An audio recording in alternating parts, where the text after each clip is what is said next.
A shocking case of workplace discrimination has come to light, revealing how deeply ingrained prejudices can affect individuals in their professional lives. A salesman from the traveling community has been awarded €7,500 after experiencing discriminatory behavior that ultimately forced him to resign. But here's where it gets controversial. The managing director of the company allegedly used offensive terms like pikeys and tinkers, words widely recognized as derogatory towards travelers right in the workplace. Raymond Nevin, the salesman in question, worked for just 2.5 weeks at CPF Profiles Limited, a company based in Longford that manufactures roofing panels and cladding. His short tenure ended in June 2024 after he overheard the managing director making disparaging remarks. On June 4th, during a phone call, the MD reportedly commented on the presence of police in Longford town by saying the pikeys must have been acting up. Just 2 days later, the MD allegedly referred to needing to go to the Tinkers for lead during another phone conversation. And this is the part most people miss.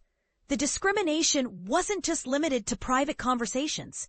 When a traveler customer visited the premises the following week, the MD supposedly made a pointed remark about ensuring the customer returned an item he was inspecting, implying mistrust based on the customer's background. Mr. Nevin's experience began even before he started working there. During his job interview in late May 2024, the MD questioned him about his origins and his father's identity. Questions that seemed designed to uncover whether he belonged to the traveler community. This line of questioning raised immediate red flags about the company's attitude towards travelers. In the official Workplace Relations Commission WRC hearing, the MD denied any discrimination, claiming that being a member of the traveler community made no difference to him. However, he admitted that some of Mr. Nevin's statements were correct. Interestingly, the MD could not recall the specific phone calls on June 4th and 6th, but did not deny possibly using the term pikey on the first date. He firmly denied using tinkers in the second call, especially since the customer involved was a traveler. Regarding the alleged comment on June 12th, he claimed to have no recollection, but suggested that if it was said, it was meant as a joke. Adjudicator Anne McElduff's ruling was clear and unambiguous.